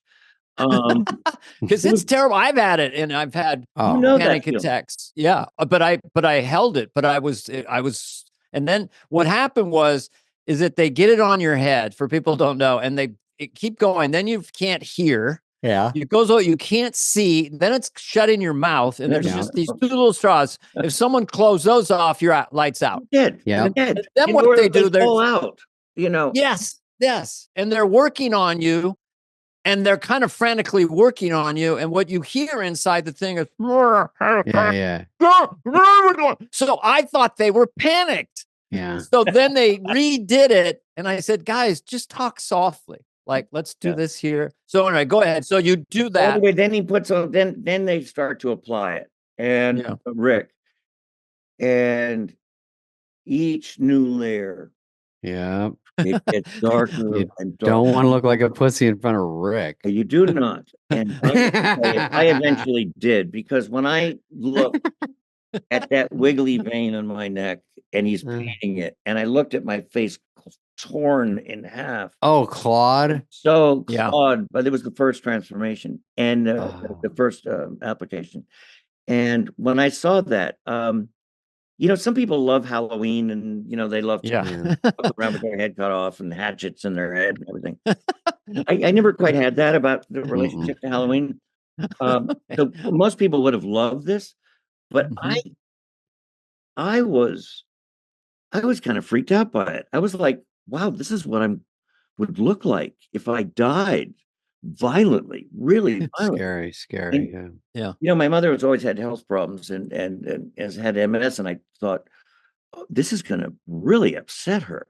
And so, of course, people, once we were shooting, they wanted to take me into pubs and give people heart attacks, and right. I just wasn't into it. I was I don't know. But part of it, I mean, the scene that I was looking at yesterday is like you're in all this thing and you look like a werewolf zombie man. It's incredibly intense. It's not funny makeup. It's not comedic at all. Real, yeah. But you're talking very real and casual, and so I think that's probably what Landis picked up from you. That you could be a real regular person. You wouldn't. You're not theatrical. If you don't want to be, you're just not. Acting. Yeah, but lightness. Basically, he wanted the rhythm, the way I talk, or something. The casual, looking that crazy, and then you're gonna be a werewolf in 24 hours. I think that's exactly right. I think and the transition that is still chilling. I think it was James Naughton, David Naughton, David, and he turns into one. And I'd never seen anything like that in the movie. Just the muscle, the stretching and the sound. I know, all natural, no CGI. Yeah, that took. David was, prone to on all fours, or, for like a oh, really? They applied hair by hair, all over. Sick. In a related story, it's not related at all. But I had to get that stuff on my face for a life mask, and Dana, I did the same thing, and they put it, and the guy goes, "Some people really panic." I go, "Well, not me, because I'm like obviously super tough." And then they get closer and they go, "Now we're going to the ears." And they kept telling me, "Are you okay so far?" I go, yeah, let's just get it over with. And they go, "Well, some people, it makes them panic." And they literally slowly put it over my mouth. And I go, take it off. Immediate panic, immediate, they just told me, and I was all prepped for it. I couldn't even believe how fast my body changed. And my brain just said, "I can't handle this." And then I had someone get me a Valium from the car, of course, they're in the car. And then I took it right there, and I was like, I hope this takes effect within seconds, because I couldn't believe how scared I was and how I had to get out of that thing. It reminds us of that Jeff Daniels debacle on SNL, but that's the Do you know scariest you can about the have. Jeff Daniels No, debacle? I don't. What happened? He got well, you know it better, David. I think you were there. He had a life mask put on, but they used the wrong. They used real plaster, I think. They used real plaster instead of whatever they used for us, and they had to get the paramedics in there to get it off. Was this years ago or what? 80s SNL or early 90s? Yeah. Relax. 90s, Dana. Jesus. Yeah. It was when I was there, and I missed your show, Griffin, by a little bit. Dana missed it barely. And Daniels was about 93, 94. And they said, do not. He goes, he wrote down, I feel sick. And they go, don't throw up or you'll die. Because if you throw up in your mouth, it has nowhere to go. No, there's nowhere. You're Jimi Hendrix. So they couldn't get it off for hours. Anyway, I'm not gonna. So I've got two that I want to. Well, one is I read the excerpt from your book, which I'll just say it. I could tell you really are a great writer. I know you've written screenplays and stuff, but now you have a memoir. Mm-hmm. And the excerpt that they released, the PR people, was all about you and Carrie Fisher, which was hysterical. I don't know if you want to just preview that a little bit. Start squawking. Such an interesting. We met when she was 15, I was 16, and we lived some blocks away from each other, and we just became immediate best friends, and just. We talked to each other in song, breaking into silly musicals whenever we'd have conversations. And, when I moved to New York to be an actor, well, she also introduced me to a girl. I don't think this is in the excerpt, but she introduced me to a girl that I eloped at the age of 17 to Tijuana and married. And she just wanted stories out of me. And then I went to New York, and we became roommates in New York. And we lived in. Interesting.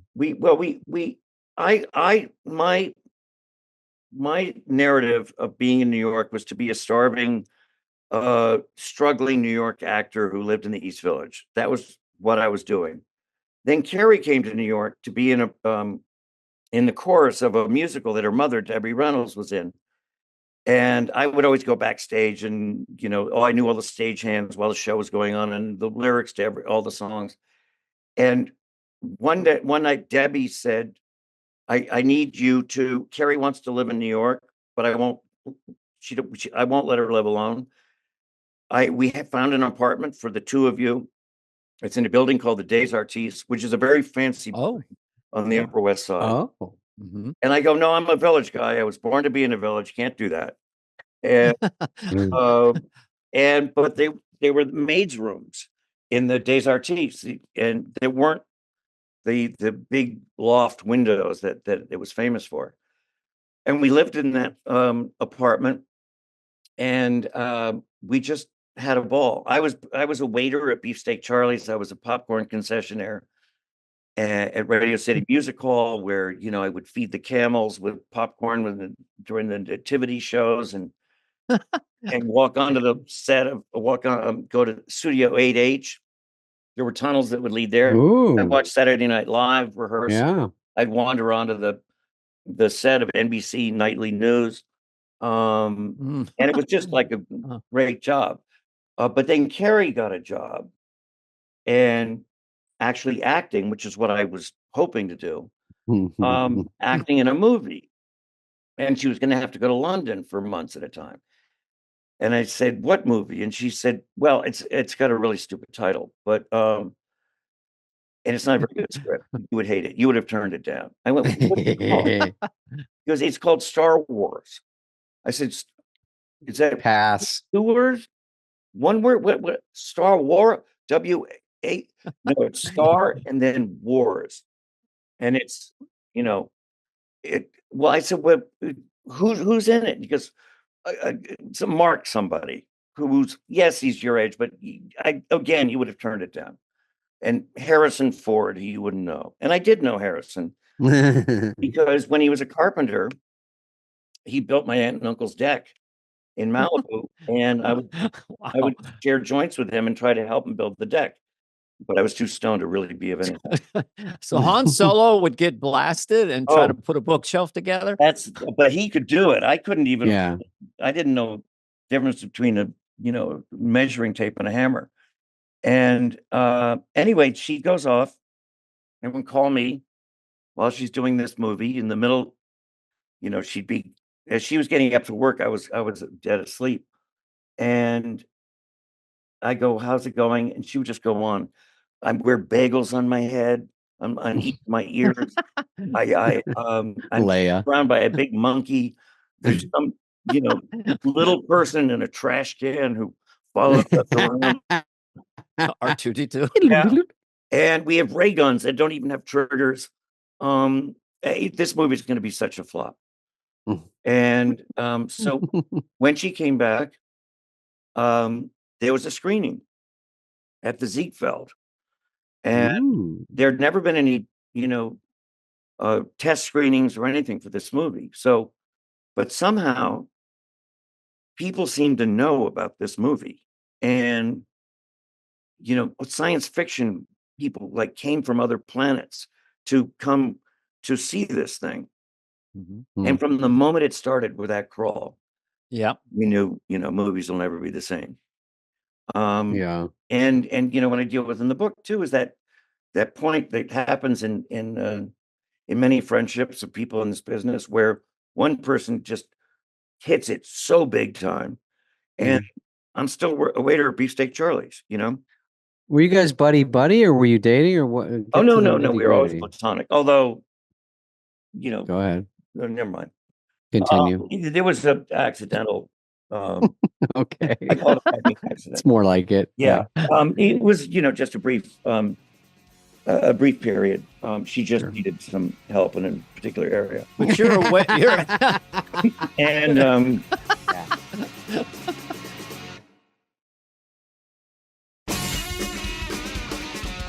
you're a waiter at Beefsteak Charlie, and she's blowing up globally. Like as Leia. Leia. And the phenomenon. And then, when you see someone when that happens, suddenly the phones just never stop ringing, and the quality of friends become more and more famous. And I would come back from Beefsteak Charlie's with wearing a little apron with my tip beefsteak on you. I go into my little bedroom, and there would be James Taylor, who's breaking up with Carly Simon, crying, and all these, the Eagles and all these people. I'm taking out my quarters and counting my quarters. Glenn Fry, can you give me a 5 if I give you 100 quarters? But it was we had to adjust to that. And then she does Blues Brothers. We won't talk about her, but what a blast! What a fun. But run. then you had such a friendship that I'm assuming it changed, but it didn't really change. She's still you were her muse, you were her buddy. I'm assuming. Absolutely. I mean, I changed because I was so bitter, a bitter, competitive, angry, ugly soul of an actor. Yeah, an actor. And that's all of us. Exactly. And I only wished her little ill will. Well, also sometimes when you get famous like that, you need some people that you just know casually because you miss the normal boring parts that are just fun to hang out with someone, and I'm sure everyone is a surfacey show busy friend after that. They don't know what's going on. You don't, and I'll tell you, if you know someone, I'll just insert this, someone before they're famous and you're really human with them and nice to them and actually do a favor for them or whatever, and then they become really famous, they never forget. You knew Carrie when, so you were not late to the lunch. I was not late to the lunch, and so we were, we had the same DNA, we had the same sense of humor, we had the, her life changed. I made adjustments once. Quite honestly, it took me garnering a certain amount of success of my own before I, started not having those feelings, not comparing myself, not, Of course. And could just relax and get out of my own head, you know. But you know, we picked up. She was always the same with me. It was always on me. That kind of. And then, like, this was just sort of interesting because the way this person affected the culture. So you do. Who's that girl? Mm-hmm. In '87 with Madonna. With Madonna, and you could see the influence of her extrapolating out. But this was her first movie, and she was new. And you'd done After Hours. You did it. So you were like the bankable one, and and they need an anchor with her. You're the film actor. Yeah, I was a film actor. They wanted to have someone who acted with her, but as far as fame, they did not need me on the marquee. I've never to this day seen anyone so famous. Well, peak Madonna is hard to compete. It was unreal, and she handled with such grace and humor and everything. But I mean, we had to reloop every exterior shot because of the helicopters that were hovering. Was she married to Sean Penn then as well? She was. She was. Okay. Double whammy. Did he ever beat you up? What? Did he ever beat you up? No, but I kept thinking I would imagine that would happen. It'll happen. She is a real flirt, and no, I'm kidding. I was open to possibility. I beat him up on Saturday Night Live, so we'll talk about that. You did good. In character. Yeah, of course. But there were those long lenses that I would see in my peripheral vision for months after the movie was shot. I mean, oh really? Everywhere you look, there was a lens somewhere from some location, and a certain amount of like hysteria. It didn't look like fun to be that famous. Was it hard? Was it harder to shoot? She seems cool. I've seen her. Totally cool. She seems like pretty light, pretty fun. Even in the middle of that, it's probably just goofy, but it's very hard. Movies are tough anyway. I think people understand, like, you're cramming lines, you're trying to get things done, you're losing the light. Any distractions are just so tough to deal with. On top of you're missing a day. Yeah. And then we had, mountain lions that we had to deal with. In LA? No. On the set, the character. Okay. The movie, they were called Patagonian Felices, but they were big ass cougars. And there were 5 of them, each in degree of temperament. So the cuddly one was number 5, and you do to when he came on the set. But number 5, they'd need if they wanted one to growl and look menacing. And then all the cougars were in between. And so if we were with number 5 on the streets of New York, or any of the cougars for that matter, there would be snipers, New York City cop snipers on all the rooftops, and then nets to keep in case the cougar made a run for it. And then one time, they brought number 1 to the wedding scene, and we all knew number 1. We love number 1. It's so great. And then number 1's coming in, and somebody goes, "Woochie boochie boochie boot," and the cougar, it's on a location in a house, takes his paw and cuts a sofa in half. And we go, "Whoa, wrong cougar." Oh, you had them mixed up. Wasn't the right numbers? It was the wrong. They got somebody. Yeah, I could see that happening. Plus, the cougar, they want to get into acting. They got to deal with this shit, Yeah, absolutely. Yeah, absolutely. I blame them. Did you go through a phase? I'm just curious, this transition where you get famous for a moment, and what happens is all of a sudden, girls like you. Let's put it that way. Yeah, in a different way. More it's girls. Just sort of interesting. I'm not saying you acted on whatever, but it's sort of, well, your first blush of fame was that after that was sort of after Werewolf, where I got like fan mail, and also girls finding out where I worked. Beefsteak Charlie and showing up, but I moved on a little bit. You threw that apron in their face. What was weird when that came up, when that movie came out, I also produced movies. So I then had an office when that movie came out, on 57th Street with my production company. And so girls would come to the production office. But there's a different kind of fangirl in horror movies than there are if, say, I did, French, if I did Truffaut films. Very different. So, a lot of girls with things, with hoops in their noses and studs in their lips and, half-shaved heads. We've been to Comic-Con. Yeah, you get the look. Yeah, that's right. Did people try to come to the set when you were with Madonna, or was there no set visits? There, yes. They didn't care back then, did they? Who came to our set was this unbelievable scumbag. Dana Carvey. I think John Lovitz. I think he's running for president. We were shooting in front of his building. Oh no! And this man, he's got orangey long hair covering some sort of spot. Dana's going to sound like him in 1 minute. Here we go. I have no idea who it could be. So he comes down in front of his building, and he just wedges his way onto the set and brings his own photographer to have a picture. Let me through.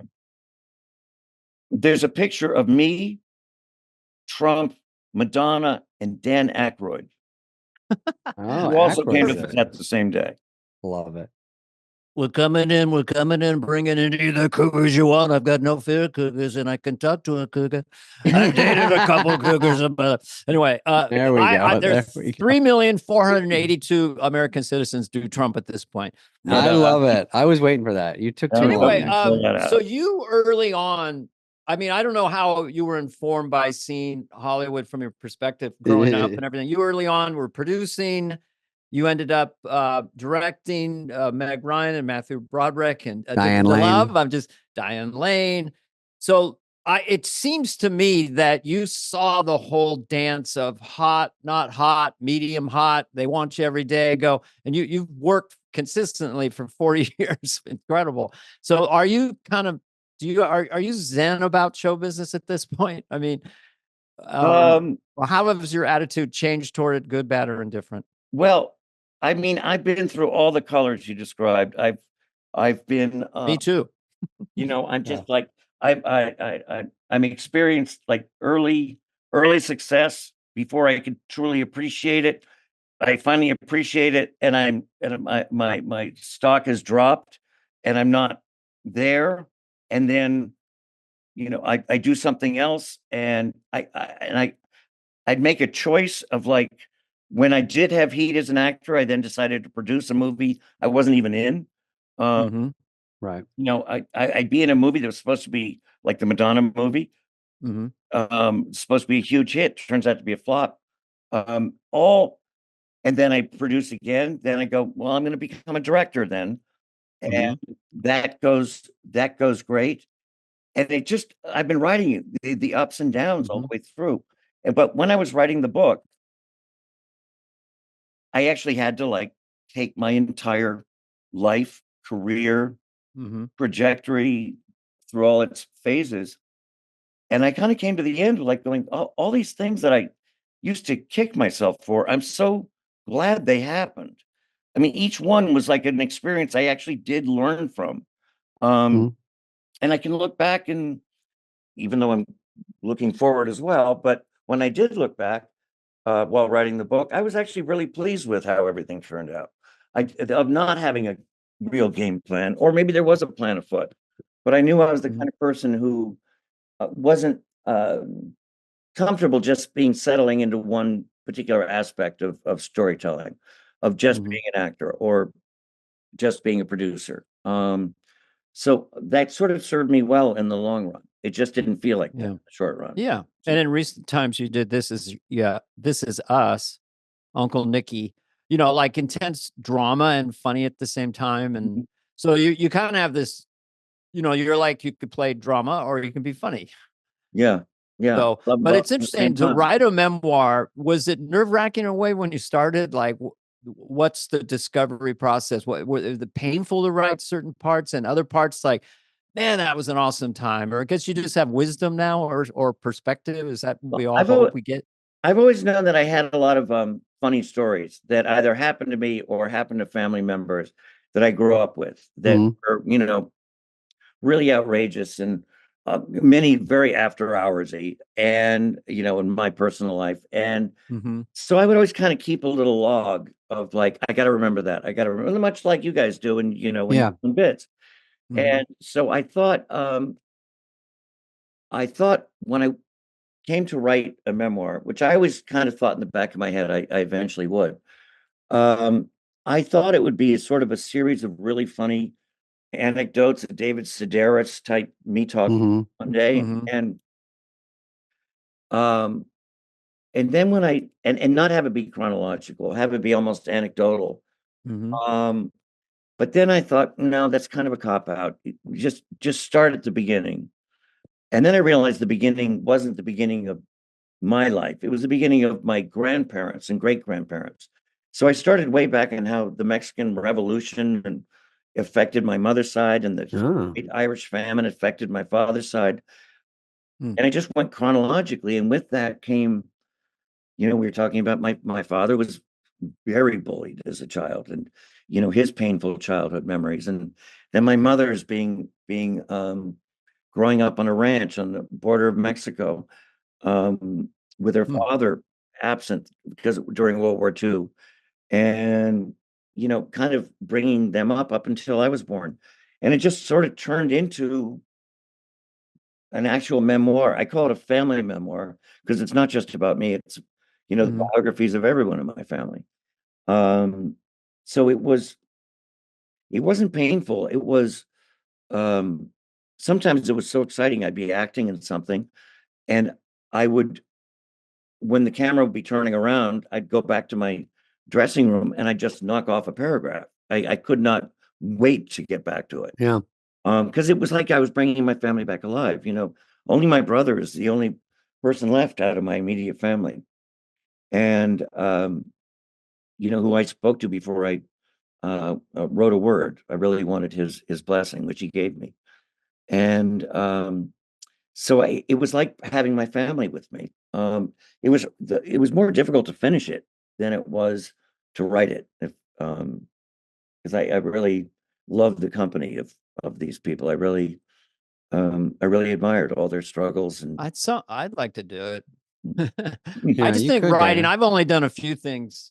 When President Bush 1 died, the New York Times asked me to write an article. I did it with my wife. She's she knows about grammar. She went to Catholic school. Gotta have that. And Yeah. she's a great editor and a great bounce, but it can be exhilarating to write a sentence like in the excerpt I read was laugh out loud funny when Carrie Fisher's asking you about your sex life or whatever, or your ADD. So that's kind of a thrill, right? When you're writing is rewriting all these cliches, but when you get a great paragraph, like that's it. Or if you want poignancy, how do I end that thing? Yeah, I landed it. So, and it's immersive. It's just you. So did you run it by your wife, or do you have a confidant, or David Duchovny asked to read it? Or David Duchovny. Well, I gave it to David pretty early on. Oh, okay. And you know, I had a wonderful editor at Penguin who published the book, a guy named John Burnham Schwartz, who it was a novelist that by coincidence, I'd read his novels before. I didn't even know he was an editor, but I liked his writing so much, and I learned a great deal from him. But I gave early copies. You know, a great friend of Carrie's is Beverly D'Angelo. And ours, and sweetheart. And so I gave her, she's a hilarious person, and I gave her like the Carrie chapters to make sure I got it right. And, you know, I mean, that was one of the most fun parts, because I always knew the book would be dealing with the tragedy, you know, the trial and a lot of really stuff coming up. But I also knew it would be funny, and especially if I channeled Carrie. And Beverly said, God, man, you just got her. It was like she was there in the room with you. So that gave me confidence, you know.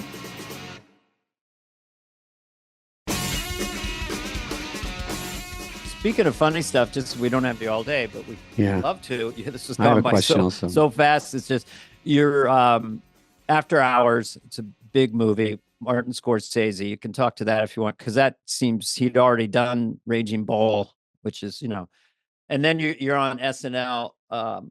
It's kind of a thing in Hollywood in those days. I was there. I arrived 6 months later, I think. Yeah. You were in March. I premiered in October. So I don't know, just it must have been, your monologue was so quirky. Yeah. I didn't ever say anything quite like it, where because I was thinking you're playing it very real. I'm really excited to be here. Just so people, and it's on YouTube. And then it's clear you're kind of nervous. You're looking a little sweaty, and you're starting to kind of itch your head, and clumps of hair come out. It's just really building. And you go, is it me or is it hot in here? And then you're just drenched in sweat. And that's quirky enough. I thought, okay, that's a great monologue. And then they bring out a surfboard and you play Wipeout with one hand with such a non sequitur. Completely. Well, how did that happen? Well, as you know from the, when you have the first time the cast meets the host, do you have any special activities that you were really good at?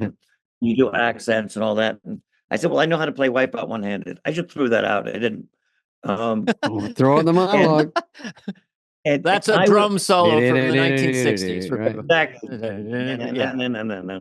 And so but I would also talk to Lorne about, my monologue, my opening monologue, and I was kind of nervous about it. He goes, well, all the guests, all they do is talk about their opening monologue.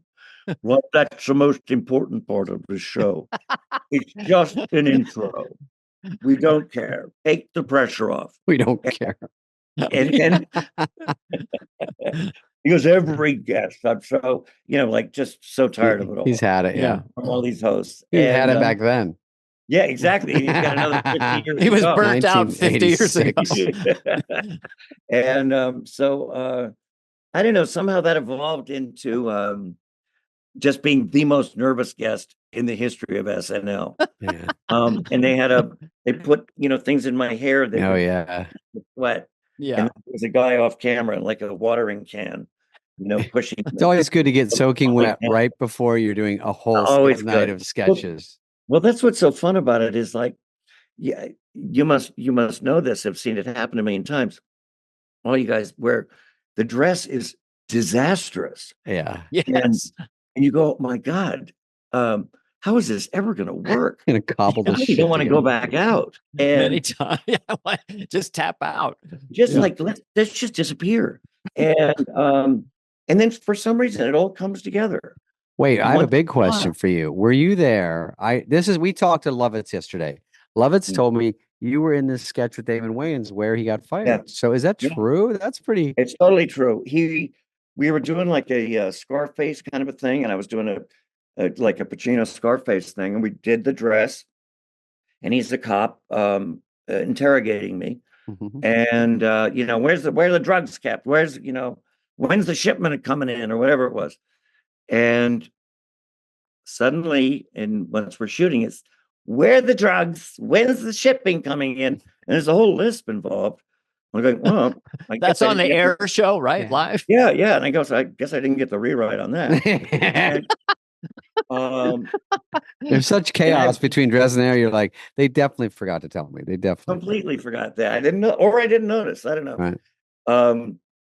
And apparently, as soon as he got in the wings, it was like, go home. Really? Oh, wow. Yeah, I wasn't privy to it. I didn't know. I didn't actually know till I read it in the book. I thought you fired him. Yeah. No, God, no. Damon Wayans is a brilliant comedian who he went on and did fine. In Living Color. What was he probably thought? Yeah, I should go do In Living Color. And he proved himself a brilliant. Just so we get that out. I'm just curious because I was possessed and still am possessed by Al Pacino's performance in Scarface, literally. How did you do that? Did you look at tape, or was a? I totally looked at tape, and I was really loud, just like him. When the yelling part, yeah. You want you like it, man? They tell you where to go. They tell you I fucking kill you. I kill you. Yeah, he was loud sometimes, Dana, in just normal scenes. I think I remember. This goes a little louder, and over Stephen Bauer, who seems quieter now. It's an operatic performance. Oh, yeah. You know, I guess people call that, but I think I've heard it's his favorite film. By the way, I'm always curious with film actors, like, and you as a kid or now or then, like, what are the people who kind of you looked up to, or just, you know? Oh, I can tell you in a second.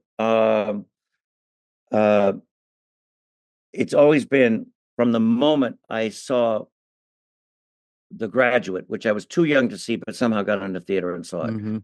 I looked at that guy, Dustin Hoffman, and I went, I'd never seen an actor like that in a movie, and also be so nervous and so funny and so all over the place. I thought, and then I found out he grew up blocks from me in LA and moved to New York to be an actor. Boom, that's what I'm going to do. And when when you grow up in LA, is that Brentwood? Getting your driver's license is the most important day of your life. And that happens on your birthday, on your 16th birthday. And so on my 16th birthday, I wake up and I got to go to the DMV to get my license. And there's nobody home, not one adult. My mother's gone or whatever. So I get in the car and my family station wagon. I drive myself to the DMV. And the instructor goes, guys, give me a test. Go, is your chaperone here? And I went, oh, she's in the bathroom. All right, fine, go. I finish the test. I pass. I need your chaperone to sign this. I go, I don't know where she is. Never mind. I get in the car. Greatest day of my life. I'm so excited. I'm leaving Montana Street outside the DMV in Santa Monica. And I run a red light. And a car comes 6 inches, almost smashing into me. And the driver is screaming at me, calling me a motherfucker. I'm looking at the veins in his neck. And my eyes travel up, and it's Dustin Hoffman. Oh, my God. No. And I just smile. I'm going, oh, my, what the fuck are you smiling at? Why are you going to kill us? Wow. And I went, I'm moving to New York. I can't wait. Wow. Love it. Love Dustin. I watched watched that movie 6 weeks ago. My wife and I we watch certain movies, every few years. And that one is so brilliant. I think I've seen that movie more than any other movie ever. Mike Nichols and Dustin. I mean, no one captures the way you feel about your parents when you're in your 20s, early 20s. And they seem like bobbling, drunken fools. Absolutely. It's so amazing. All right. Well, Griffin, thank you so much. The book is, I'll do a Larry King here. The book is The Friday Afternoon Club. It comes out June 11th. And just if you've listened to this podcast, I'm hoping you will get excited to go read this book because you're a great storyteller verbally. Did you do the audio on tape? I did. It was kind of amazing to read your entire life in 4 days. I'm going to try to get the audio book and start walking and go keep walking until you finish. You will look up. We'll be in San Francisco. All right. Anyway, thanks, such buddy. a pleasure to meet you. Good luck to you. And I love you guys. Book. You guys are great. I'm so honored, thrilled you had me on. This has been a presentation of Odyssey. Please follow, subscribe, leave a like, a review, all the stuff. Smash that button, whatever it is, wherever you get your podcasts. Fly on the Wall is executive produced by Dana Carvey and David Spade, Jenna Weiss-Berman of Odyssey, Charlie Finan of Brillstein Entertainment, and Heather Santoro. The show's lead producer is Greg Holtzman.